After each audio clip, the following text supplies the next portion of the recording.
सीताराम, पतित पावन सीताराम, पतित पावन सीताराम, रघुपति राघव राजा राम, पतित पावन सीताराम, रघुपति राघव राजा राम, पतित पावन सीताराम। श्री सीताराम भगवान की।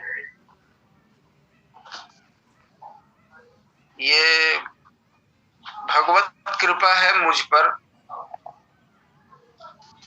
क्योंकि बिना भगवत कृपा के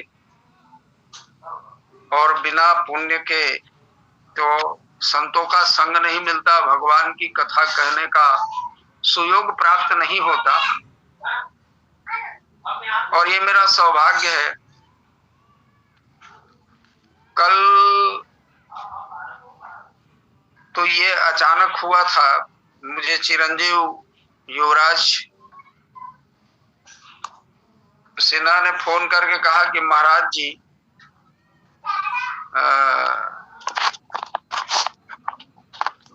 आप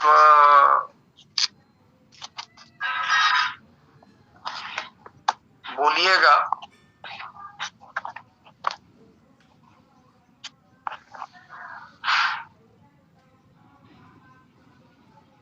तो मुझे लगा कि भगवान आज कृपा किए हैं और आज भी भगवान की कृपा ही है, तभी तो बड़े भैया श्री कृष्ण कुमार पांडे जी लग नहीं पाए हैं। मैं भगवत कृपा की अनुभूति करते हुए इस प्रसंग पर मैं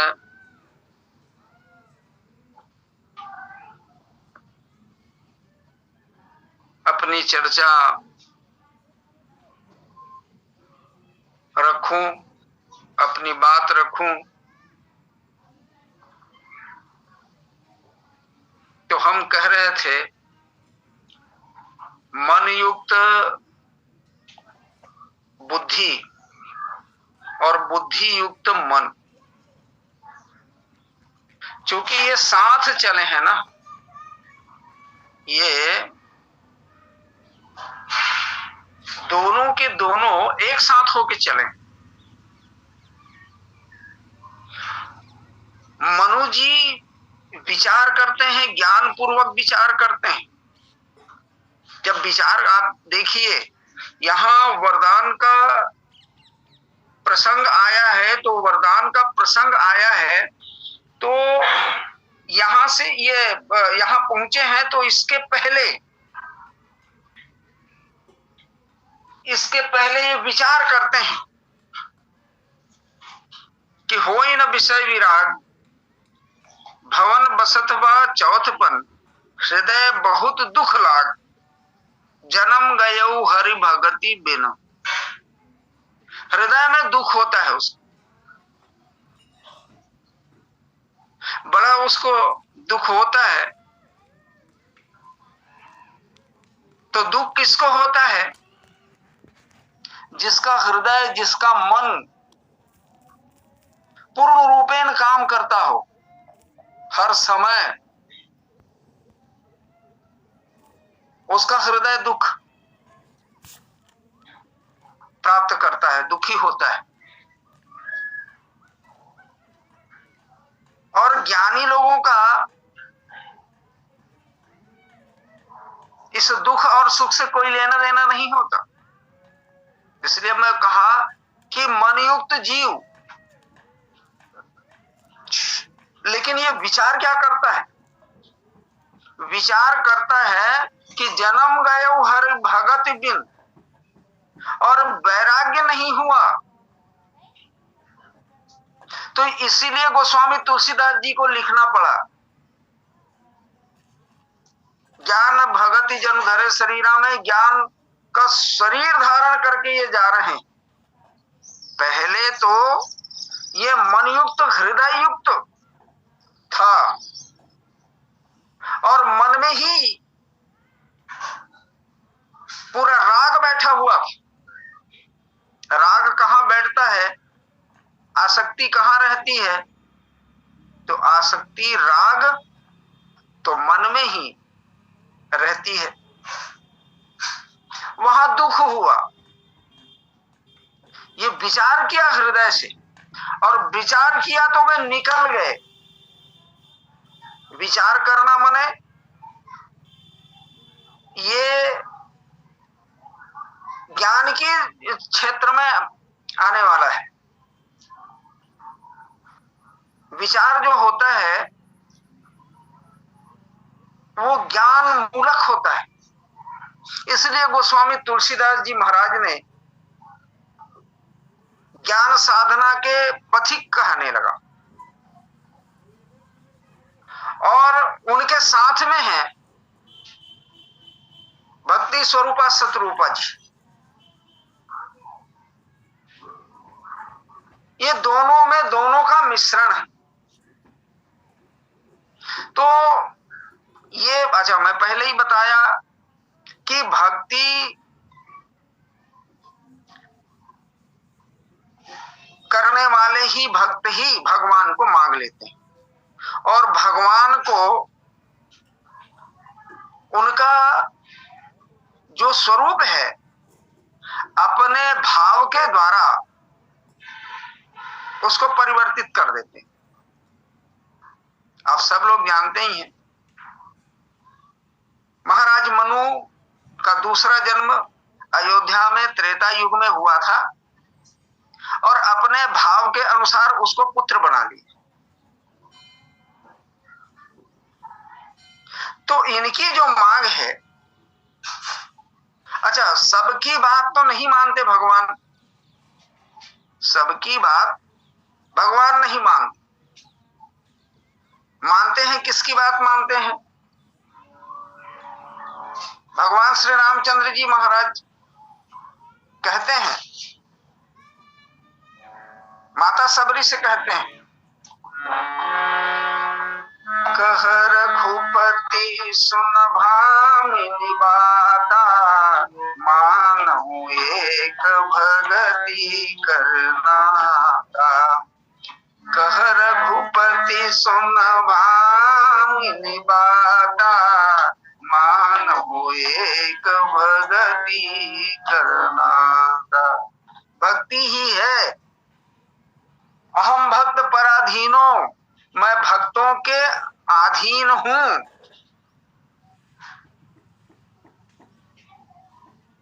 और उसी से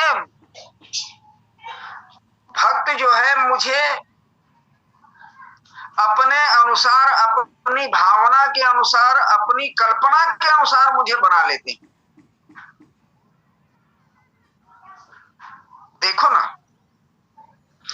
यानी पुत्र बना भगवान, क्या पुत्र बनने के लायक हैं? क्या टहल करने के लायक हैं? किसी का टहलुआ है क्या? आज वो पुत्र बन रहे हैं सेवक के रूप में, अनुचर के रूप में। पुत्र वही तो है, सेवा करने के लिए ही तो होता है। आप सबके पुत्र हैं तो केवल सेवक के रूप में ही तो आप उसे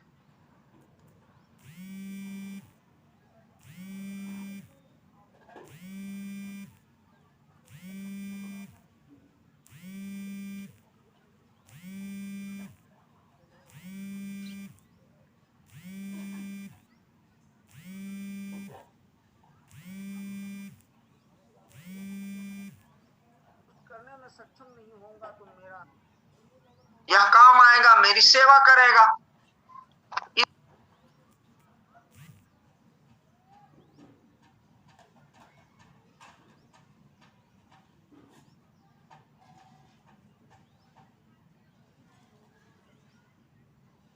पुत्र बनाना चाह रहे, जगत के पति हैं, जगत के स्वामी हैं, उसको बना क्यों रहे? पुत्र क्यों?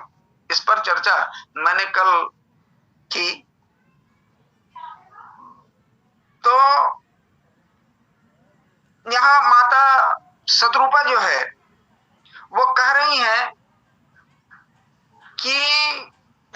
सुख सोई गति सोई भगति सोई निज चरण स्नेह सोई विवेक सोई रहनी प्रभु हम ही कृपा करि देहु। ठीक है, लेकिन इसके पहले वो गोस्वामी तुलसीदास जी चौपाई लिखते हैं, जे निज नाथ भगति चाहि जो सुख पावहि जो गति लहगी। जो सुख पावहि जो गति लहगी। तो यहाँ माता शतरूपा जी एक बहुत सुंदर सधी हुई ज्ञानवती की तरह, और है ही है, ज्ञानवती ही है, वे मांग रखती हैं। जिस तरह से आपके भक्तों को सुख मिलता है, गति मिलती है, विवेक मिलता है, उसकी रहनी होती है, वही मुझे प्राप्त होनी चाहिए। तो भक्त किस तरह से सुख को प्राप्त करते हैं, किस तरह के विवेक को प्राप्त करते हैं? सभी सुख में, सभी गति में, सभी रहनी में केवल और केवल ज्ञान युक्त ये तत्व होना चाहिए। ये उनकी देखो, यहां माता शतरूपा की रुचि रखी गई और वहां जनक जी महाराज, क्षमा करें, मनु जी महाराज के भाव को रखे गए। उनके हृदय में, उनके हृदय में जो भाव है, क्योंकि वो खुद कहते हैं ना, ये पहला वो खुद कहते हैं ना, सो तुम जानहु अंतर्यामी पूर्वहु मोर मनोरथ स्वामी। सो तुम जानहु अंतर्यामी पूर्वहु मोर मनोरथ स्वामी। उनके मन के भाव को भगवान जान गए थे। सज्जन वृंद,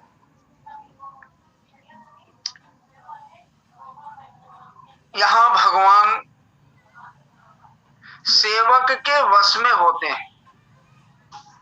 भगवान सेवक के वश में होते हैं। जो सेवक कहते हैं, जो सेवक सोचते हैं, जो सेवक करवाना चाहते हैं, वही करते हैं।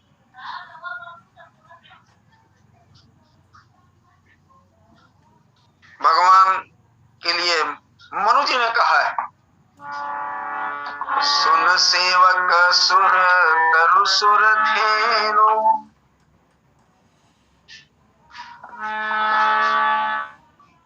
क्या कहा? सुन सेवक सुर सुर सुर तरु सुर धेनु। सेवक के आप सुर तरु और सुर धेनु, ये दोनों का काम तो एक ही है। दोनों का काम तो, सुर तरु का काम भी वही है और सुर धेनु का काम भी वही है। जो आपकी इच्छा हो उसको दे दें।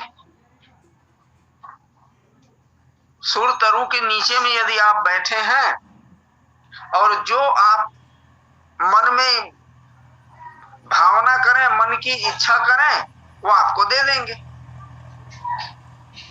ये भी सुर तरु का काम है। अच्छा,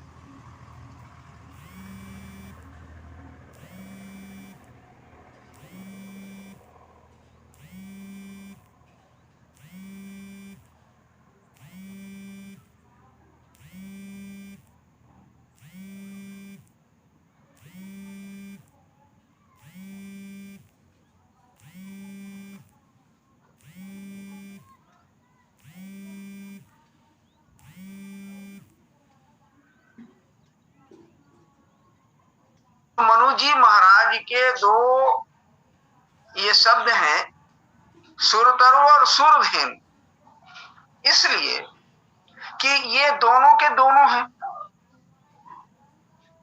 क्योंकि सुरतरु जो है पुल्लिंग है और सुरधेनु स्त्रीलिंग है। अच्छा, ये आए भी दो हैं, ये आए भी दो हैं, एक सुरतरु के रूप में पुल्लिंग है जो मनु जी महाराज आए हैं, और सुरधेनु के रूप में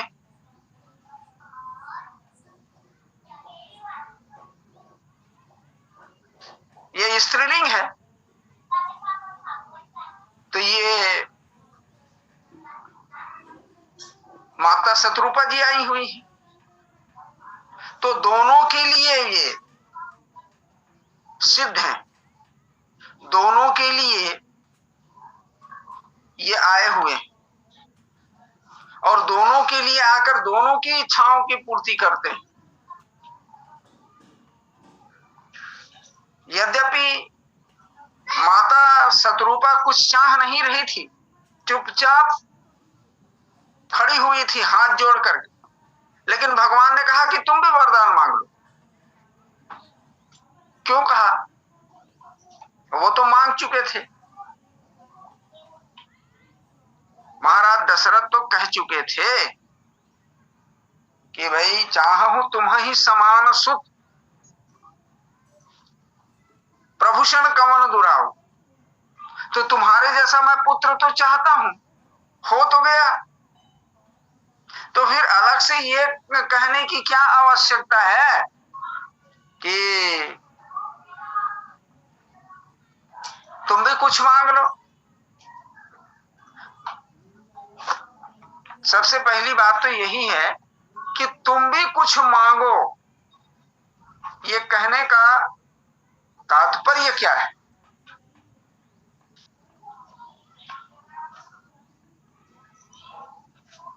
उसका तात्पर्य है कि देखिए, ये पिताजी होने वाले तो मांग चुके हैं,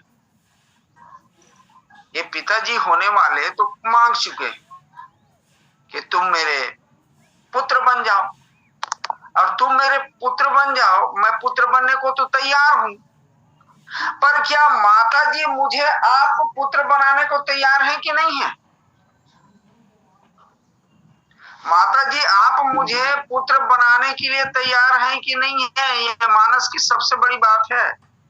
भगवान रामचंद्र जी महाराज को हनुमान जी मिले, और हनुमान जी मिले तो बोले कि यार अभी बात अधूरी है, मैं बेटा तो कह नहीं सकता, बेटा तो तभी कहूंगा, पुत्र तो तभी कहूंगा जब तुमको जन्म देने वाली कह दे कि हाँ तुम मेरे बेटे, तब मैं तुमको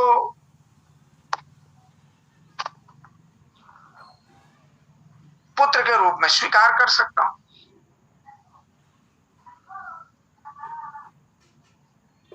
तो हनुमान जी महाराज गए सीधा सीधा लंका में श्री सीता जी की खोज करने, और श्री सीता जी की खोज करने के लिए गए तो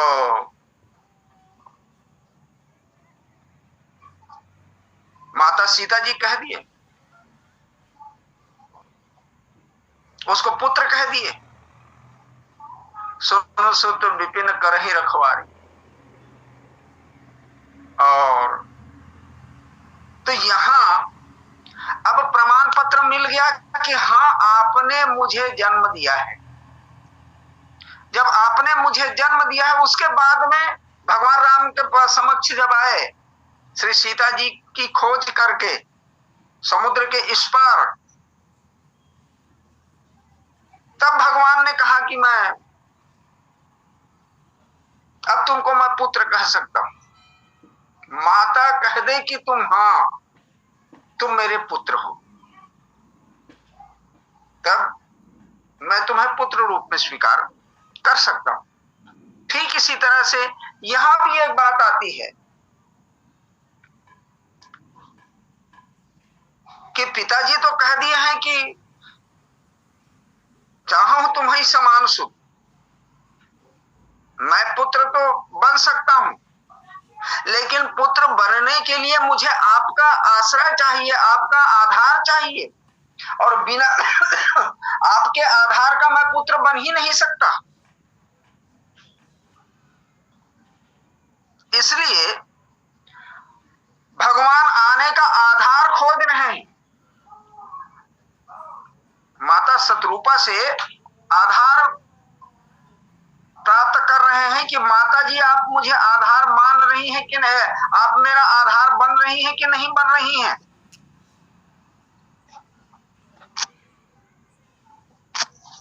तो माता जी तत्काल स्वीकार कर लेती, तत्काल स्वीकार कर लेती, लेकिन तत्काल स्वीकार करती हैं, उसके बाद भी वे कहती हैं कि देखिए मैं आधार तो बनने को तैयार हूं, आधार बनने को तैयार हूं, मैं तुमको जन्म देने के लिए तो तैयार हूं, लेकिन मेरी शर्त है, जय निज भगत नाथ तब अहंगी, जो सुख पावहि जो गति लहहि, सोई सुख सोई गति सोई भगति, सोई निज चरण सनेहु, सोई विवेक सोई रहनी प्रभु, हम ही कृपा करि देहु। वैसे सुख और गति की, विवेक आदि की आवश्यकता है, रहनी आदि की आवश्यकता है, तब मैं तुम्हारा आधार बन सकती हूं।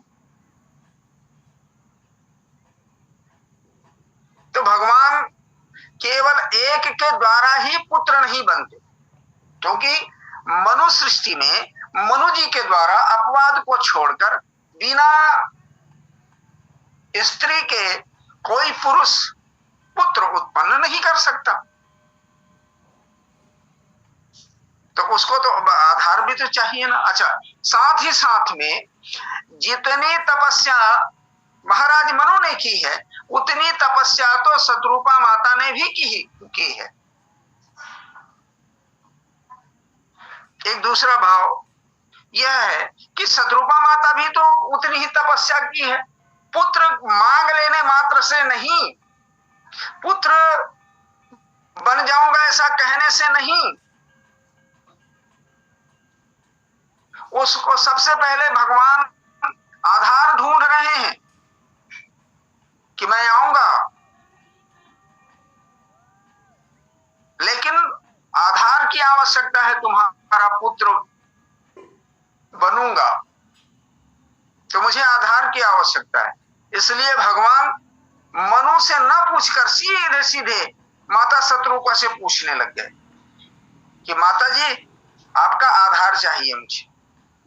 इसलिए वो कह भी देते हैं कि हाँ हाँ हाँ ठीक है, मैं आधार बनने को तैयार हूं। उनकी तपस्या भी पूरी हो गई और ये पुत्र के रूप में आना स्वीकार किए।